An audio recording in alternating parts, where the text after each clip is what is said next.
kontaan bu baax di leen fay baax di kontaan bu baax ci seen teewaay waaye gis nga rek fii moom ñuy ñëw ci xadara bi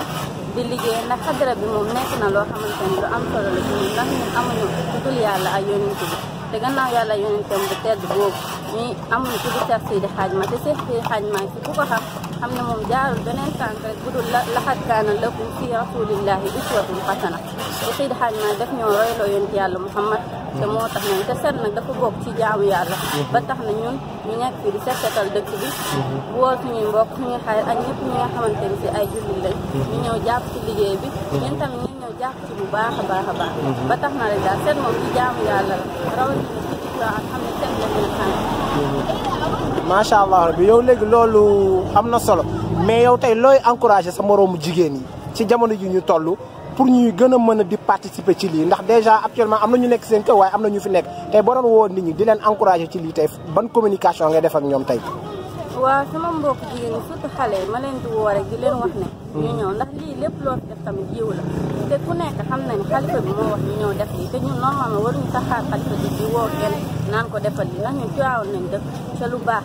lu baax loolu lañ bëgg ci Tiwaawan kon nag ñu ne ci kër gi yëpp pour man koo xam ne nag da nga jàpp ndax jigéen ñi ku ne xam ne ne jigéen day toog te am na ñoo xam ne ñooy jàppale seen yaay mais ñi nga xamante ne si jàppale wuñu seen yaay kon mën nañoo ñëw fii jàpp ci liggéey bi mais pour man da maa ngi woo ñëpp daal di woo jeunes yi di leen encouragé ñu ñëw ndax lii lépp lu baax la ndax lii boo deful fii lu baax leneen rek ngay def te xam nañ Tiwaawan moom wowuñu ci kenn ci nga xamante ni leneen la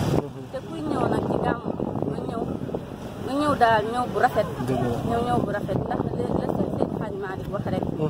ne ala asimu màggal leen laylal wilaadati xisbatan ngir judd yonent yàlla Muhammad waaye nag idaa lam yakun nahwal xaraam képp koo xam ne yaa ngi bëgg a jéem jëm ci lenn loo xamante ni si lu xaraam la loolu yow la engagé ndax Seex Seydi Hadj Ma si rek dégagé na responsabilité ngir lan ngir udulu est-ce que udulu dañ ko firil exactement la Seydi Hadj Ma waaw Seydi Hadj Ma nag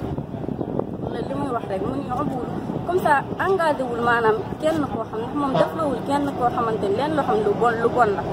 lépp lu mu deflawul rek lu baax la te ku xam Seydi Hadj Ma xam ne nit sunna la mawlana wa mawlidu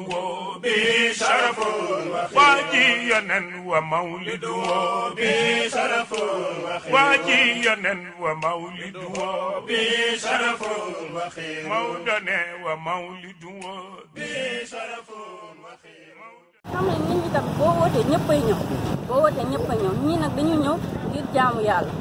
ñii dañu ñëw ngir jaamu ñeneen ñi tamit dañu ñëw tamit ngir def lu leen neex te loolu xam ne kenn mënu ko moo tax nag Seydi Hadj Ma teel a xam loolu moo tax mu dégagé ay responsabilités ne leen ubul kon daal ku ñëw indi lu baax Seydi Hadj Ma nga wuy si ku indi lu bon Seydi Hadj Ma nee na bokkul waaw ne Hadj Ma neen bokkul sa bopp rek engrais ndax nag